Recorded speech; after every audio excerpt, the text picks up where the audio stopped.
మీకు కొత్త స్టోరీ చెప్పాలని వీడియో చేస్తున్నాను ఫ్రెండ్స్. మా ఛానల్ సపోర్ట్ చేయండి, లైక్ చేయండి. ఇప్పుడు ఈ స్టోరీ ఏంటంటే చాలామందికి తెలియదు, ఇప్పుడు జనరేషన్ వాళ్ళకి అసలు తెలియదు. అందుకే ఈ వీడియో చేయటం జరుగుతుంది. ఈ సబ్జెక్ట్ ఏంటంటే, ఈ సబ్జెక్ట్లో మర్రి చెట్టు గురించి కొంచెం తెలుసుకున్నాను ఫ్రెండ్స్. విషయాలు చూడండి ఎంత భయంకరంగా ఉందంటే ఈ మర్రి చెట్టు. ఈ రోజుల్లో మర్రి చెట్టు అనేది ఈ రోజుల్లో ఉండటం చాలా కష్టం అండి. చూడండి ఎంత భయంకరంగా ఉందో చూడండి. ఇట్లాగ పెరగటానికి కూడా కారణం ఏంటంటే, ఈ ఓడలు దేనివల్ల పెరగతాయి అంటే మర్రి చెట్టుకి కారణం ఏంటంటే దయ్యాలు ఊగటం కోసమే ఈ మర్రి చెట్టు అనేది ఆటోమేటిక్గా ఓడలో ప్రేరేపిస్తుంది ఫ్రెండ్స్.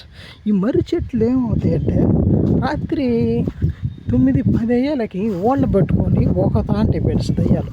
ఈ సందర్భంలో ఏంటంటే ఎడగానే మనం కానీ ఉంటే అవి ఇంకా మనల్ని ఇబ్బంది పెట్టే విధంగా ఉంటాయి. అందుకే ఈ మర్రి చెట్ల కింద ఉండకూడదు. చాలామంది ఇప్పుడు జనరేషన్ తెలియకపోవచ్చు, బట్ దీని గురించి వివరిస్తున్నా. ఈ మర్రి చెట్లు అనేది పాత రోజుల్లో ఎక్కువ ఉండేది, ఇప్పుడు తగ్గిపోయినాయి. అందుకే ఈ జనరేషన్ తెలియదు కాబట్టి దీని గురించి నేను చెప్పటం మా ఛానల్లో చెప్పడం జరిగింది. మా ఛానల్ లైక్ చేయండి ఫ్రెండ్స్. అది కాకుండా ఏంటంటే మర్రి చెట్లు అనేది బీభత్సంగా ఉంటాయి, పైన ఉంటాయి అన్నమాట.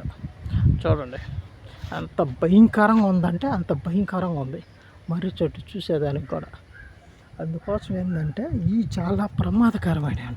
చూడండి ఈ ఓడలు పట్టుకొని రాత్రిపూట భయంకరంగా ఊగుతుంటాయి ఫ్రెండ్స్. చూడండి ఇట్ట ఊగుతుంటాయి అన్నమాట. అలాంటప్పుడు మనం కానీ ఉంటే ఇక్కడ ప్రమాదకరం.